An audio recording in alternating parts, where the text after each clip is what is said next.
The Torah describes Vayikru Yimei Yisrael Lamos, that Yaakov Avinu is B'Seif Yamav, and he calls Vayikru Livnei LiYosef. After Yosef, he asks him, Al Nasik V'reini B'Mitzrayim, and Yosef swears to Yaakov Avinu. It says, Vayishtachvu Yisrael Al Reish Hamita. Yaakov Avinu bows Al Reish Hamita, by the head of the bed. So Rashi's bothered, wie kann das sein? How can it be that Yaakov bows to his son? It's impossible, Yaakov Avinu to bow to Yosef. Rashi is bothered by. So Rashi answers, Tale b'idnei sagidle. A fox in his time bowed to him. Normally the king of the animals is the lion. It seems a month a year. I don't know how they work. Strange systems. 1 month a year the fox gets to rules. There's Dvarim there, what that means. But a month a year the fox, the Mefarshim say the fox rules. And in that month he's definitely not the normal king. The lion's the normal king. But 1 month a year the fox is the king. And when the fox is the king, you got to bow to him. Tale b'idnei, in his time, if that's his month, sagidle, you have to bow to him. So l'maisa, Yaakov Avinu, it's inappropriate, it's his son, but he bows to Yosef. Yosef's the leader of Mitzrayim. In halacha, he has the din of Melech on Yisrael. He's the king of Klal Yisrael. And Aibazah, Yosef's the Melech, Tale b'idnei, the fox in his time. Yaakov's more chashav, Yaakov is the Tata. But Tale b'idnei sagidle, so that's why he bows to Yosef. Rashi continues on Al Reish Hamita. He bows Al Reish Hamita. Rashi says Litzad HaShchina, towards the Shchina. Mikan amru sha'Shchina l'malim ra'ashoysev shel chayla. From here he bowed Al Reish Hamita. He bowed to Hashem, and we learn from here that the Shchina is Al Reish Hamita. Rashi just said Talid b'idnei sagidle, that he was bowing to Yosef, like a steer in Rashi. One comment, Vayishtachvu Yisrael, he bowed to Yosef. Rashi shocked. How could he bow to Yosef? The father bowing to his son is inappropriate. And Rashi's mitaretz, that Talid b'idnei sagidle, the fox in his time, you bow to him. And then it continues on, Al Reish Hamita, says Rashi, to the Shechina, Litzad HaShechina. Mikan she'ashchina is at the Reish, is l'malim ra'ashoysev shel chayla. When there's a chayla, the Shechina is there. So then Vayishtachvu Yisrael is to the Shechina. So already the Mefarshei Rashi shtel on this. And the Mefarshei Rashi say a teretz. They say, Avad, if it meant he bowed to Hashem, it shouldn't say Vayishtachvu Yisrael al Reish Hamita. It should say Vayishtachvu Yisrael Hashem. So Elamai, the stimas halash ve'ishtachvu Yisrael is to Yosef. But if it only meant to Yosef, why does it say Al Reish Hamita ve'ishtachvu Yisrael? Yosef swears and Yaakov bows, obviously to Yosef. So Elamai, it's Al Reish Hamita, teretz is both things. He was bowing to Yosef, but he's also bowing to the Shechina. He did it Al Reish Hamita. He turned Litzad Hafech Atzma Litzad HaShechina. He turned that way. Both things are b'mashmais. Both things are true. He was bowing to Yosef and he was bowing to Hashem. I want to say to the Chevra what hits me. I think there's a very important matter here that hits me. That the Torah says both. So first of all, Hashem knows, could talk. So say two dinim. He bowed to Yosef, he bowed to Hashem. Hashem in one sentence, Yaakov Avinu bows. Did he bowed to Yosef, he bowed to Hashem, two zachen. I have seen people bow to rulers, to powerful people. And we all have seen there's two anhagas. There's a bowing to a powerful person, that's the pshat, a person's afraid. He's so much power, we're afraid. If a president of the United States will come, so people are afraid. There's koyach, there's power, so there's a certain chanifa, flattery, a sense of, we better be careful, we're beholden to this person. And there could be all sorts of fears, all sorts of ways of reaching out to people, of being baitech ben divim, That's a certain hanhaga of bowing to power. There's a whole nother hanhaga of bowing to power, that this is the matziv, that I'm supposed to, he's in charge, and this is what Hashem wants. We're loyal to Malchus. There's a certain hanhaga. Even in a yeshiva, a big supporter for a yeshiva comes, I've seen it's subtle, sort of, but it's not really. A big supporter, there's gratitude. A person should be very makatayv, should be mechabed, tremendous kavod, supports the yeshiva. So the person, Rebbe was mechabed ashirim, somebody who supports the yeshiva. The yeshiva was akaras hatayv. But there's I don't know if I even want to say a fine line. There's the akaras hatayv of a nadvin, of somebody who donates to yeshiva. And that is a kiyum of bowing to Hashem. The bowing to Yosef is the pshat, is a bow to Hashem. I want to describe, my father would listen to doctors very loyally. And I saw this. I can't prove it to you. I can express how it looks. He listened to doctors because he was maimin b'Hashem. Hashem runs the world, so this is the shliachs. And he had such a certain anhag of loyalty to doctors that had nothing to do with the doctor. That nothing. The doctor got to manage a shliach of Hashem. But even following the instructors to doctors, I saw emunah b'Hashem. So Hashem runs the world. He sent this person. Okay, so let me listen. So this is what the Rebbeinu Shalom wants from me. So in following, you could follow the doctor because you're a maimin in people, or you could follow the doctor because you're a maimin b'Hashem. You could bow to the melech because you bow to Hashem, or you could bow to the melech because you bow to the melech. Here where it says Yaakov bows to the melech, and the psukim HaMevuri was bowing to the Shechina, in that manner did he always bow to the melech. The kach goes, oh, he's the melech. Oh, say there. He's the melech now, okay. You can see such anhaga if a president would come. It would be silly to make leitzanis. When mitzvah, the Rebbeinu shows mitzvah Moshe and Aaron to be mechabed parah. It was a Russia. Let alone so a guy has a position of power. So that's the anhaga Hashem wants from us. So respect. If a mayor or governor shows up, a person is anhaga, he's the governor, he runs the place. B'seidus, there's anhaga of kavod that the Rebbeinu Shalom is mitzvah on us. But it's a very big difference if that bowing is a bow to Hashem. The Rebbeinu Shalom runs the world. This is the world he made. This is the anhaga he was mitzvah. When the tali be'idnei sagidle is the reason for the bow of the Malchus, so then it's so much sense to me that in the same... he bowed to Yosef, which was about to Hashem, which was all about bowing a certain acceptance of the matziv. This kach gazer Hashem. So every bow to Yosef was a bow to Hashem. I can picture the way somebody would treat a melech and bow to a melech would kipshutai be a bow to Hashem. That's how tzaddikim live like that. They're bowing to Hashem. It's all on hug of loyalty to Hashem. Their bow to any person would be a bow to Hashem, only to Hashem.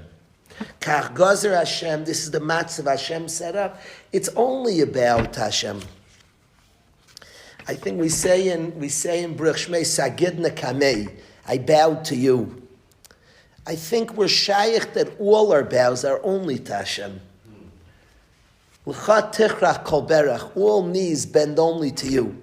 But I always seem to bend to other people. That's only because kach gazer Kosh Baruch Hu. All our knees only bend to Hashem. When that's the anhaga, when that's the tzivui, and if one would watch tzaddikim and gedolim and all these types of matzavim, I say it's a subtle difference. I don't know if it's so subtle. It's a difference.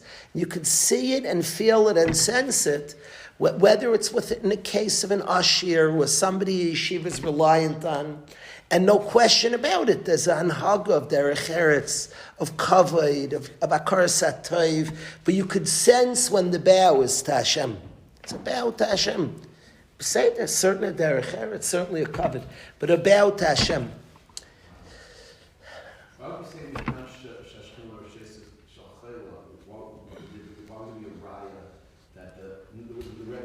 Because he did al Reish Hamita. He was hafach l'tzad. Why did he do that? What was he turning al Reish Hamita? Vaises, he was turning to the Shechina. But I'm just pointing out that in the same bow to Yosef is the way the Torah wrote it. In the same bow to Yosef teaches us is even the bow to Yosef was a chelik of that bowing to the Shechina. That part of bowing to Hashem is setting up and living in the world He runs. Are you saying that's Pshat and Talabid? That anytime you bow to somebody, it's Talabid? Yeah. That's. Yeah, I'll tell you what's interesting. For years, all of us, let's be honest, and this is the last couple of years I've spoken about this. The guys have taught me the last couple of years, and Rav Ezi knows this. Rashi, Tali Bidnei Sagidli, all of us as parents of Gabriel want to teach this to our children. The person's in charge, and this is something like, so I say it, you could get emotional about it, just different situations with our children, with guys that I'm close to, the amount of, in the summers, the amount of energy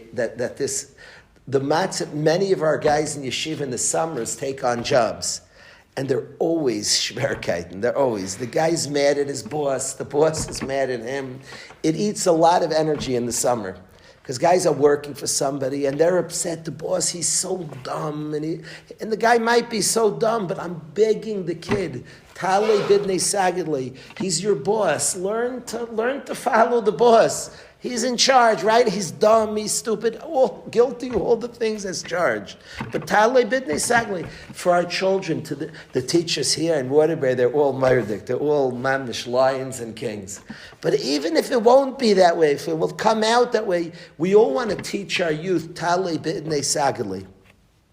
When something's not niskabel, I always ask myself, why not? Truth should be accepted. So it should work. You have to ask yourself, if you're saying something over and over and it's not being listened to, why not? So I've thought a lot about this, and kids just can't. Finally, a guy made a big reishim on me. A guy was going home and he was fighting with his mother, making chaos, and I was begging him, she's in charge right now, she's wrong, she has issues, beside the gomer, I hear, but I was going to argue, he was saying good things. Before, so just listen to you, for your safety, for your sake, for your yishuv adas, for just talei bidnei sagli, when you're home for a couple of weeks, I hear, but before it. The guy said to me, I'd rather fight and be miserable than accept what you want me to accept. Talei bidnei sagidle is you accept the fox is not supposed to be melech.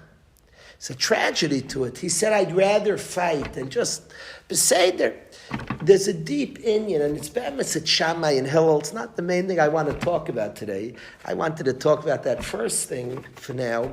But I want to say that a lot of Hanhaga of Hillel is accepting the matziv the way it is, and Shammai is the way it's supposed to be. And Talei B'idnei Sagidle is very Hillel, and kids tend to be very Shammai, very. Many kids, I refuse to accept it, that's just sad. You're like old, and say it, this is the matziv, like no, kid, no way. That's not how it's supposed to be. There's a lot, if you understand this, you could teach Talei B'idnei Sagidle. The kids are coming from a place, and kids tend, the adults like this too. This shouldn't be this way. He's the melech, are you kidding? It's a b'di'evet, it's a month, it's an interim king. I don't know what to tell you. I don't know how this happened. You have the tata and the son, you have the lion and the fox. Why is the fox the king? Sometimes it happens. I don't know. They taka mixed up the ballots. The taka was cheating, maybe. He was right. They're cheating. They put the wrong guy. What can I tell you? It happens. But if you understand that the child is coming from a sincere place, it's not the way it's supposed to be. There's a beauty to that, of not accepting what is. There's a beauty to that. Mashiach times we passed them like Shammai. Means there's a day. And it's important to remember Shammai. We study Shammai and Hillel, there's a way it's supposed to be. Don't ever forget that. They're just saying, listen, right now, the kid wants us to know that one day there's going to be a melech, the way a melech's supposed to be. I have seen this, that if you understand this, you could teach Talei B'idnei Sagidle. Because like anything, if you don't know where somebody's coming from, you can't teach. if you understand it sad, and mamish understand and absorb it, if you're so upset that the fox is the king, it's hard to take and hard to accept. Maybe from that place you could teach talibidnis, and as much as you could understand the other side, if you're frustrated, I don't get it, this is in charge. If you could understand how frustrating that it can have such a dumb boss, it shouldn't be that way. A boss like this making decisions shouldn't be that way. It's not the way it should be. If your mamish could feel it and understand it, you probably could teach talibidnis sagadli. But that was the first inyan that I wanted to talk about. I wanted to mainly focus. That's an important concept, talibidnis sagadli, and a harder concept, hard to keep and hard to teach, that there's a time and a place for somebody, and to accept that. That's an important lesson, but the really what gives the koyach of talibidnis sagadli is the emunah b'Hashem. The emunah is about Hashem. This is the matzav that gives the koyach of Tali. That Hashem made this matzav. It's about Hashem. When it's about Hashem, you comfortably accept the matzav and you bow down. This is the boss. There's ashkacha. There's an emunah. It takes like that type of emunah to bow. So when the bow is to Hashem, you could bow to the fox in his time. That's really what I wanted to focus on first. Later in the parsha,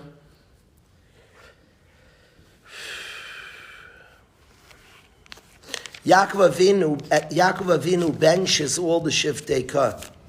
And at the end it says,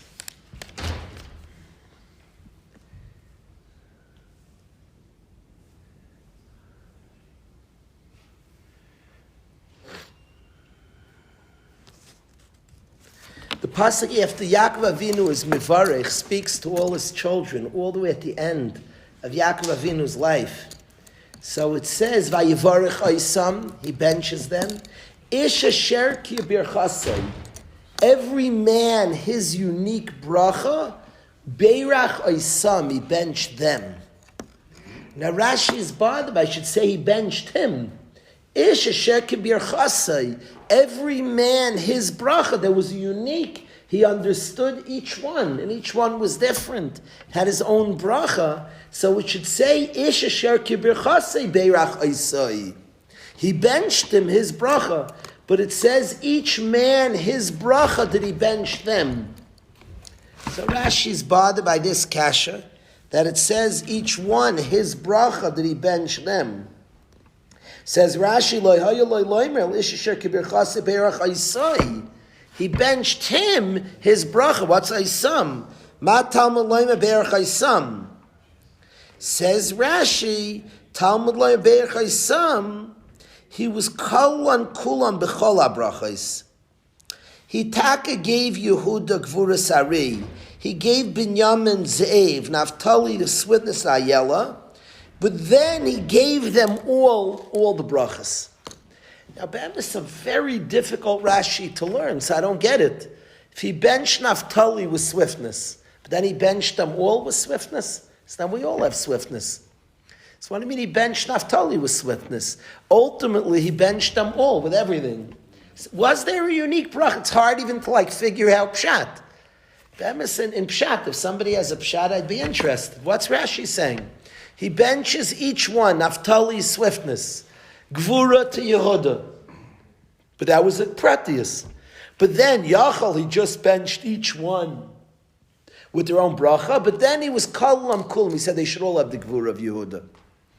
So I guess one can learn in Pashut Pshat and Rashi. In Pashut Pshat, one could learn, and it would probably, maybe that's the emistic of Pshat, is Yehuda specifically. They all have a gvura, but the getting it specific meant he was mitzdayin in that manner. They all should have swiftness.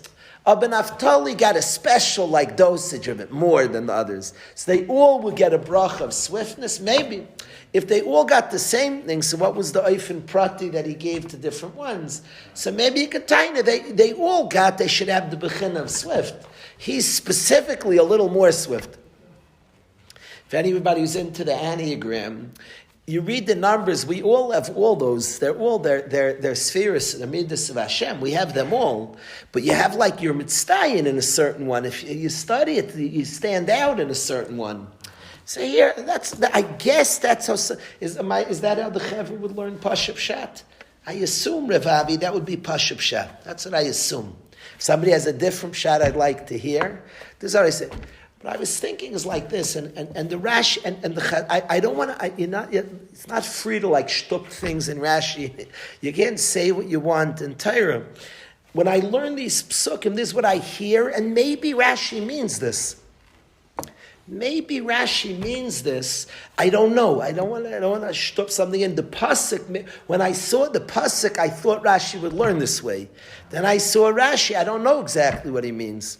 But when I saw he gave each one a bracha, and he blessed them with each one's bracha, it made me think about how Yidden are supposed to be. Today, 4 Chabad Hasidim showed up to Yeshiva. They were very special. Talmidei Chacham, articulate, B'nai Torah, really special guys. I view it, and it's pasha when you see things in Yidden, that's us. So, wow, we're so this. Whatever you see by Yidden, that's us. It's one big us, our people. And Yaakov benches the Shvatim, but there's a unity that the bracha of Naphtali's bracha of swiftness is a bracha to them all. Because it belongs to Klal Yisrael. It ties in. Maybe it even means that in some way we'll all be swift because Naphtali is swift. Could be even in fits with that. It could be. But the word that we're one people and united, in yeshiva I've seen this. When people are united, it's funny. It's literally funny. If a guy has a beautiful voice, we all like have a gaiva from his nice voice. It's a beautiful zach. The whole blurage is like puffing from the koil when he's learning. The Torah says that we're friends. Then we're such b'nai Torah. The Chevra comes, people are they're so good at learning. It's us. It's all us. It's our Maila. It belongs to us. It's mechazek us. It lifts us up. It makes us strong. Naphtali's sweetness affects the rest of the Shvatim. He blessed us with his swiftness. And it could be everybody gets swift. You read Tanya, you see how connected we are in a spiritual way. It's La Yu'uman. The way we're connected, that's going to be from the biggest surprise in Shemayim, the way Yidden are like linked. One Yid like strengthens and all other Yidden get mechuzik. Get more emunah. Rabbi Yisrael spoke to his Talmidim like this. He said that we're here, make some chizuk, and a Yid in Paris will become Shomer Torah Mitzvah. We're connected in very deep ways, Am Yisrael, very deep and profound ways. We're one unit. Tzaddikim, forget about the tzaddik adara mamish. A tzaddik like fasts a little bit, and then Yidden all of a sudden feel like this chizuk and emunah and a chizuk and yadus. We're deeply, deeply connected, Am Yisrael, profoundly connected. So he benched all of Klal Yisrael with the mile of the one. I've seen this in connected groups. You could see it. One guy's a good ball player, and everybody's like puffed up. He was good. It's with one chevra, with chativa achas. He's a good ball player. I'm proud of his prowess. That's he benched us with the milas. Ish asher kibir chasei be'er chaysam. All of us were blessed with the milas of kol yachid v'yachid. That's what I see in the pasuk. In Rashi, could that be that he was chazr and benched them all? Because if Naphtali has it in a certain bechina, that means you all have it. Maybe even in Rashi, I don't want to shtup. I'm trying to learn a Rashi. It might even be, maybe somebody learned that Pashup Shat in Rashi. I'm coming to learn.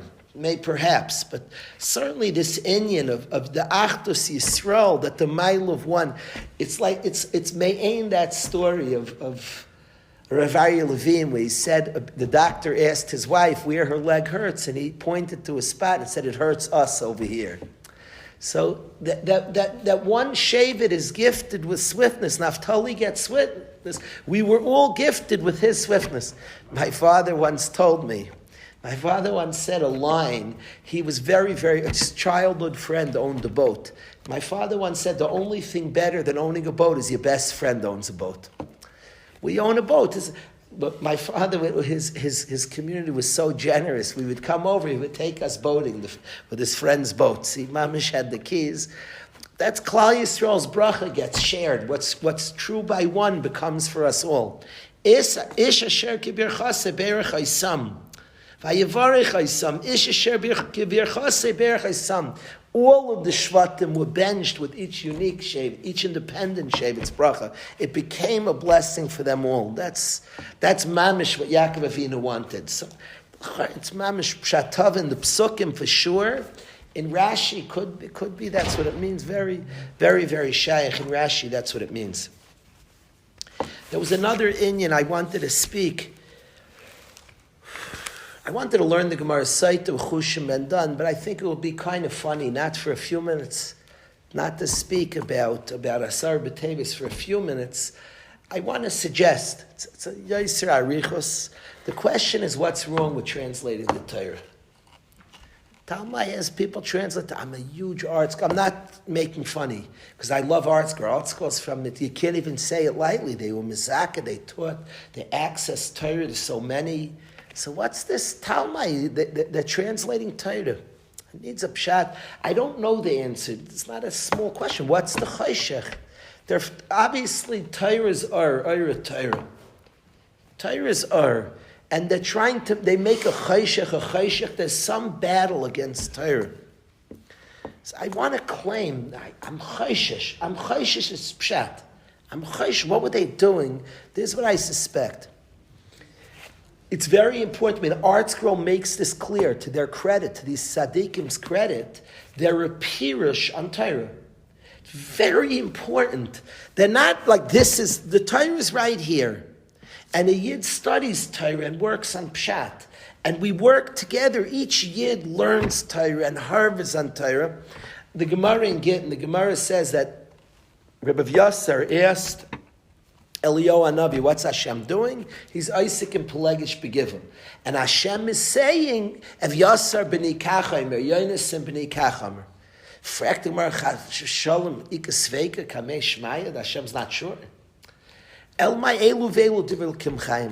When scholars, this gets me nervous and it's ridiculous. A scholar will say, in the eyes of Rambam, but Rashi seems to feel, I see things like that, I cringe. It's like this they don't know how to learn Torah. What a stupidity.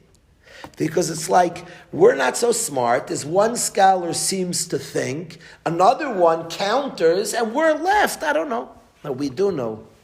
Rashi says a pshat in Torah, that's Torah for us. Hashem created Rashi, Hashem created Torah, and Rashi learns and brings us an emes. Ev Yasar b'ni kachaymer, that's Hashem's learning Torah. I created an Ev Yasar, I created a pasuk, and Sazam, and this is what I want to say, Ev Yasar b'ni kachaymer. That's how we learn Rashi, that's how we learn Mishainim. Say in eyes of Rambam. Rashi says Hashem created Rashi who learned the pasuk. So now it's Megalatas Torah, the Torah of Rashi that we have, and the Torah of the Rambam, and the eyes of him. It's like, and we just don't know. No, Rashi says like this. This is what we know. Ev Yasser b'ni kachaymer Torah. It's not speculative. It's not different scholars seem to feel different. It's not how we view it. There's a Rashi, and Rashi learns Pshat, so now we have Torah, because Rashi says this Pshat. And the Rambam's Megala, and then we have 2 Pshatim. We have more Torah, we have 4 Pshatim and something. So the Barditchev, in the eyes of the Barditchev, Hashem created Levi Yitzchak's. Now we have Torah of Levi Yitzchak's. Learn to Torah, learn to Pasuk's. Now we have a Ribuy of Torah. It's clear, what seems to me is Talmai was limiting Torah. He was lessening. If somebody gets a translation, so you're accessing Torah. We all let us say Pshatim in Torah, please. We're sitting right here, sharing. The Torah is here. And a Yid learns Torah and shares an idea in Torah. And we're allowed to help people access, but the Torah remains the Torah.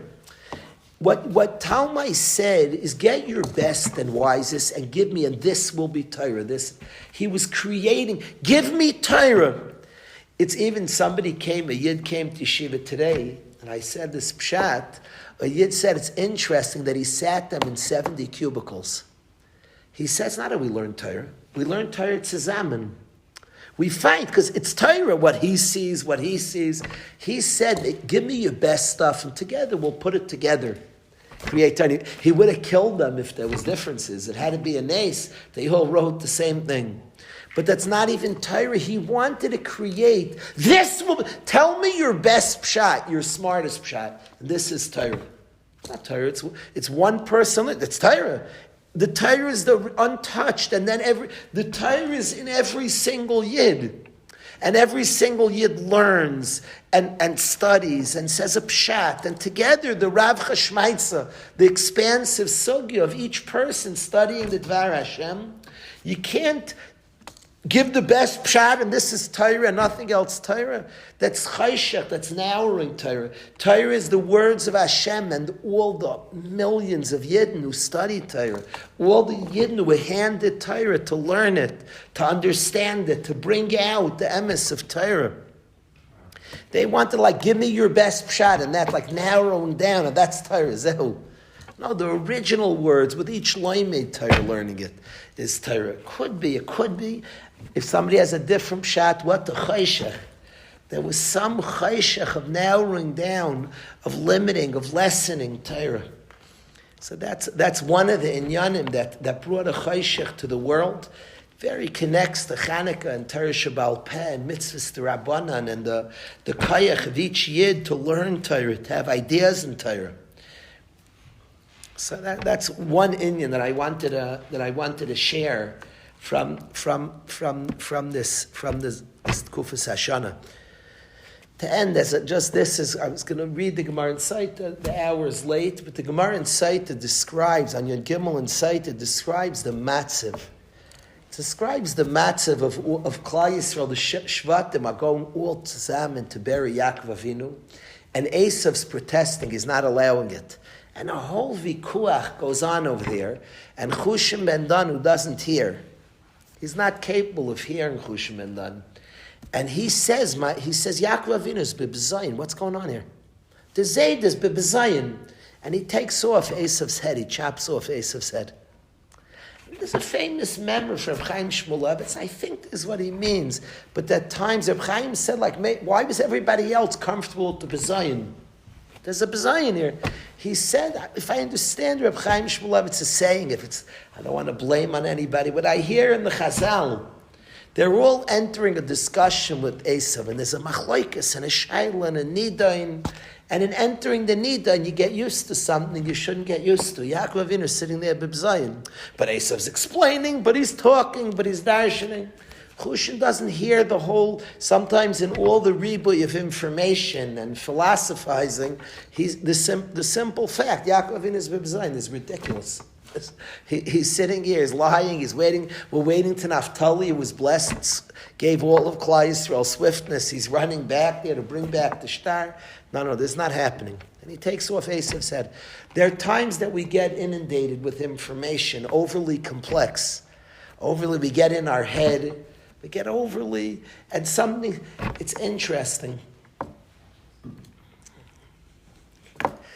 The Alter Rebbe said something interesting. Somebody showed me that the Alter Rebbe said that even on a mitzvah, sometimes we get overly concerned that we should understand it and connect it. He said the mitzvah is so important. The Rebbeinu Shalom was geyser, like Mechatesi, you don't have to feel so much. There's a mitzvah that's chashuv, it's important. Like sometimes avad that it should be done b'simcha, but this could even help the simcha. Just knowing this is important. This is important. We could get caught up in our own head with drishas and chakiras and all. Sometimes the thing itself is really chashuv. It's occurred to me by davening a lot that we show up to davening, and tefillah is a big deal. A yid saying l'fnei Hashem. It's the thing itself, we can outsmart ourselves and outthink ourselves and make cheshbainis and enter into this inyan itself, the Rebbeinu Shalom's mitzvah. I'm putting on tefillin. God commanded me to put on tefillin. It's a big zach. Chushim ben Dan doesn't enter into a whole vikuach and a whole back and forth. He's not blessed with hearing, or he's blessed with not hearing in this case. and he doesn't hear the whole nidon and all the al cheshbainis. He says Yaakov Avinu is in a matzah of zayin. And I think there's a time we could all access chushim. When sometimes it's a time to turn out to become a shtickle. I remember people claimed, I don't know if it's true or not, I remember Rav Volba at the end of his life couldn't hear well. Some of his real close Talmidim said he had selective hearing. If you were saying Narishkeit, he lost his ability to hear. Maybe we could all be chushim a little bit. That at certain times we shouldn't hear so alachishbainis. Sometimes there's like a pashtus that doesn't need the whole vikuach and all the philosophizing and the alat stadim. Sometimes you could just see something and it's chashuv and it counts and it matters and let's get it done in a beautiful way. You could do it more beautiful sometimes than the alachishbainis that we make. So I wonder if there's times that we could all be a little chushim. We should all have good hearing. All the days of our life to taka hear. It's not a kleinigkeit to be able to hear. You should hear and be able to hear and hear wonderful besuras. To hear good zachen and hear divrei Torah, tefillah, words of praise about Yidden. We should hear gesund. But maybe sometimes we could be selectively mute. And when there's kinds of things going on, sometimes in our own brain, sometimes shilas and stadim and things, and some things we could just depash the sa'inyan. The Chushim Ben Dan who doesn't hear all the flaws, there's a simplicity there of my Zaydas B'Bazayin. It's not happening. It's just not happening. Then there's a simplicity, and he takes off Esav, says, sorry, it's not happening. I think there's a time, l'tayv, in all different pu'ulis, when we could turn off noise. We could channel the inner chushim and say, you know what, this is a chashuv inyan, this is and get to it and do a task with a sincerity. The Alter Rebbe described when people overly think and get caught up in cheshbainis. He said it was important to Hashem, so do with a certain cheshek that which is important to Hashem. You're not so connected, you are so connected. It's important to Hashem, stop making so many cheshbainis. You could have a certain chiyus in that this was Yaakov Avinu's mutol bebezayin. That's it. Sehu. No, I'm not. He's not so smart to hear the whole conversation. He's so smart not to hear the whole conversation. A good Shabbos.